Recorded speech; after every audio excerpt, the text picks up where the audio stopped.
शिशु अपने आसपास की चीजें तुरंत पकड़ लेते हैं। ये गुण उनमें जन्मजात होता है। ये शायद जानवरों के बच्चों के माँ के फर को बिना सोचे समझे पकड़ लेने की क्रिया से पनपा है। पिंसर ग्रिप वो पकड़ जिसमें अंगूठा इस्तेमाल होता है। शिशु इसे करीब 6 महीने का होने पर सीखते हैं। बाद में बिना सोचे पकड़ने वाली बात खत्म होती जाती है और अभ्यास से उनके रोजमर्रा के काम आसान होते जाते हैं। ज्यादातर बच्चे 4 साल की उम्र तक जूते के फीते बांधना सीख जाते हैं और लिखना भी। बवेरिया के छोटे से कस्बे रोथ में दूसरी कक्षा के बच्चों को आज लिखना सिखाया जा रहा है। मैं देख रही हूँ कि आप में से कई के लिए ट्रेनिंग काम आ रही है। हाथों से लिखना एक जटिल प्रक्रिया है। इसमें आपके मस्तिष्क के 12 क्षेत्र सक्रिय होते हैं। साथ ही हाथ की 30 से ज्यादा मांसपेशियों और 17 जोड़ों को एक साथ काम करना पड़ता है।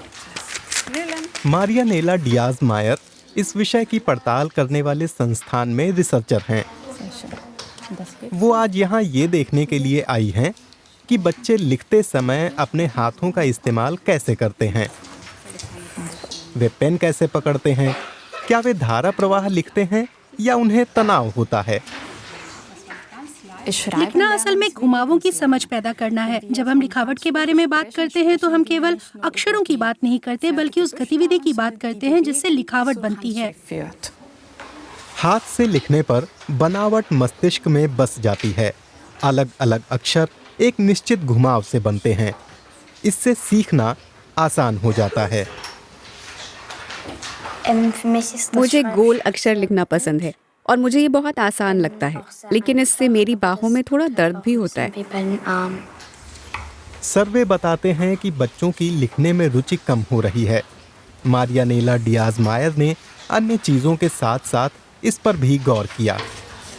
लिखावट खराब हो रही है। बच्चे लिखते ही नहीं, बहुत धीमे लिखते हैं, तनाव महसूस करते हैं और बहुत अस्पष्ट लिखते हैं।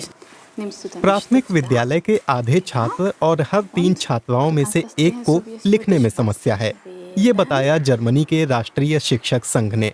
इन कमजोरियों का पता एक खास डिजिटल पेन लगा सकता है।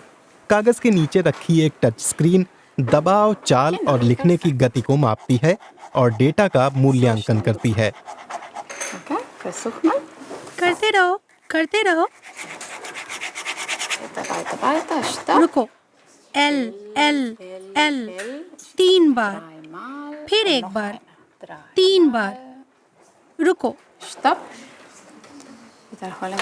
इस टेस्ट से मारियानेला डियाज मायर बच्चों को समझा पाती हैं कि वे क्या गलत कर रहे हैं। आप तेजी से लिखते हैं। आपकी रफ्तार आपकी उम्र के हिसाब से बहुत अच्छी है, लेकिन थोड़ा ज्यादा जोर लगाते हो। इसके लिए हम अब एक अभ्यास करने जा रहे हैं। इस अध्ययन से मिले नतीजे मायर के संस्थान को लिखावट के सुलभ तरीके विकसित करने में मदद करते हैं। वे बच्चों की उंगलियों को खेल खेल में ट्रेन करने में मदद करते हैं। हम ऐसा इसलिए करते हैं ताकि हमेशा पेन पर इतनी जोर से दबाव ना डालें। उत्साह बढ़ने पर वो तेजी से लिखते हैं, जैसे जब वो ब्लैक बोर्ड से देखकर लिखते हैं और फिर शिक्षक कक्षा में इसे और बढ़ावा दे सकते हैं। शिक्षक का इमला बोलना भी अभ्यास का एक अच्छा तरीका है। हर हफ्ते 1 घंटे हाथ से लिखने का अभ्यास भी कुछ प्रगति लाता है, क्योंकि इससे बहुत से बच्चे लिखना पसंद करने लगते हैं। लेकिन सिर्फ लिखने का मजा ही इकलौती वजह नहीं है।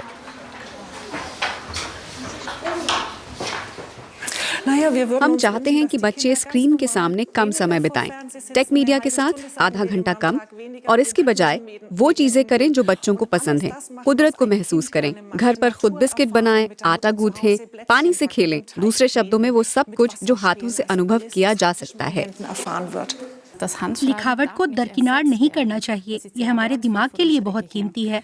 डिजिटलीकरण इसका विरोधी नहीं है, लेकिन हमें इसका इस्तेमाल वहीं करना चाहिए जहां ये उचित हो।